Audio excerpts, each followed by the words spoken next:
Morning, everyone.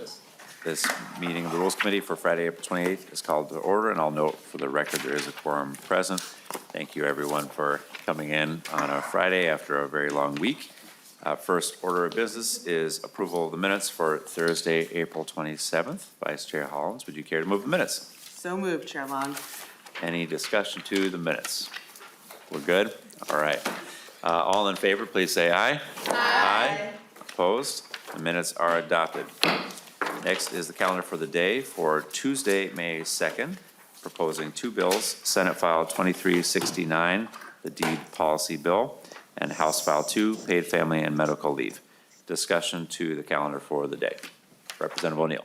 Thank you, Mr. Chair. So I've done my due diligence again, and on House File 2, particularly when I came through Ways and Means, it was very apparent. We had a 73-page fiscal note, and then I started to look back to see how many committees it went through without the fiscal note and how much of a fiscal impact it had, and it's significant. It's 6 committees. It went through fiscal committees.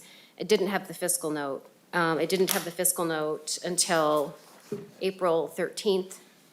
And then it did get re-referred back to workforce development, which is good, but there were 6 committees that it did not go back to, and they didn't have that information. Those would be Judiciary, it was 315,000. Children and Families did not have an impact. Labor and Industry is 1.4 million. State and local government actually was a very big impact, which was 53 million. Human Services was about 4 million. Commerce was about 1 million. So all of those committees did not have the available fiscal note. And for those reasons, I would like to make a motion to amend the calendar for the day to remove House File 2, Mr. Chair. Okay. Your concerns are noted. It did have the fiscal note, as you mentioned, for Ways and Means, and so I know it's a big bill and took time to pull the fiscal note together, but I know the staff was working as quickly as possible to get the fiscal note ready. So Representative O'Neill makes a motion to remove House File 2 from the calendar for the day. Is there any discussion to Representative O'Neill's motion? I just have one. Representative O'Neill. Thank you, Mr. Chair. And I would also point out that it had a large fiscal impact to the accounts in higher education. And that was 3.6 million. That also it didn't go to higher education at all. And so it had a significant impact as well to Minn State and the University of Minnesota. So I just want to add that into the conversation. Not only did it go through committees without the fiscal note, it actually skipped committees as well that did have a fiscal impact. And you can see at the top of the fiscal note that Minn State and University of Minnesota were included in with the agencies that were that had to review it, and they did have an impact. So I would also add that. Thank you, Mr. Chair. Any further discussion to Representative O'Neill's motion? Seeing none, all those in favor, please say aye. Aye. Opposed? No. The motion does not prevail. Any further discussion to the calendar for the day? Seeing none, I move the adoption of the calendar for the day pursuant to Rule 1.21 and 3.33. The Committee on Rules and Legislative Administration designates Tuesday, May 2nd for the adoption of the calendar for the day and establishes a pre-filing requirement for amendments offered to those bills. All in favor, please say aye. Aye. Opposed? No. The calendar for the day is adopted. Next order of business is deadline waiver pursuant to Joint Rule 2.03. House File 2369 is in possession of the committee after missing deadline. As a reminder, the purpose before us is to waive deadlines for further action and to recommend a re-referral, so we won't be accepting amendments or public testimony at this time. The bill is House File 2369, and the reason for the deadline waiver is that this is a complicated bill that required quite a bit of stakeholder input and engagement and required more time to get it right. So I will move that the deadlines be waived for further action on House File 2369, and that House File 2369 be placed on the General Register. Discussion to the motion.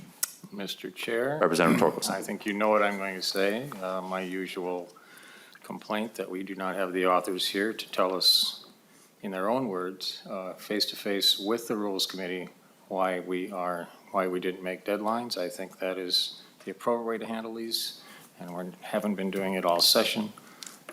It's nice to hear that you're taking time to listen to all the stakeholders. Too bad you don't take time to run bills through all the committees.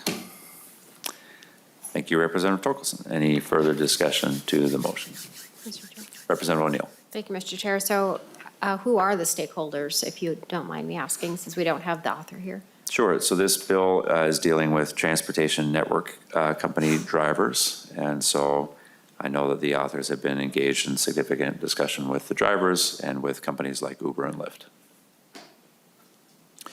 Representative O'Neill. Thank you, Mr. Chair. So does that also involve the Teamsters and the taxi drivers? Representative O'Neill, I can't speak to everybody who the author has spoken to, but the folks who I'm aware of who they've been engaged with are Uber and Lyft and the Uber and Lyft drivers. Okay, thank you, Mr. Chair. I just, there have been issues throughout at least my 11 years here with this area of law as Uber and Lyft has grown in popularity.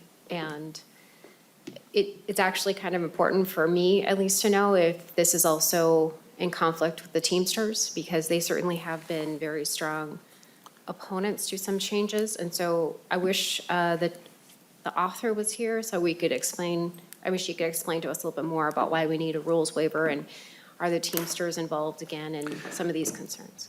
Thank you. I'm not aware that the Teamsters are heavily engaged in the conversations. This wouldn't regulate taxi companies. This is dealing with ride sharing. Mr. Chair. Representative O'Neill. Thank you, Mr. Chair. No, I understand that part, but it's a direct competition, which is what their concerns have always been throughout the years. I would say at least 10 years. As you know, as soon as Uber Lyft became a thing, that was a problem. Yeah, I share concerns with my colleagues that we don't have authors here because we shouldn't take rules waivers lightly. I think that there should be something discussed. And I know it's Friday and I know we're tired, but I think that that is a procedural thing that absolutely should happen if we're going to be granting rules waivers. It shouldn't just be a rubber stamp and off you go. I think we should actually have real conversations. That would be my ask to you, Mr. Chair. Thank you, Representative O'Neill. Any further discussion? Seeing none, all those in favor of the motion, please say aye. Aye. Opposed? No. Motion prevails.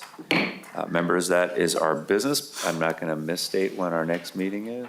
We don't know when our next meeting is, so then I have nothing to misstate. So I hope everyone has a wonderful weekend, and we are adjourned.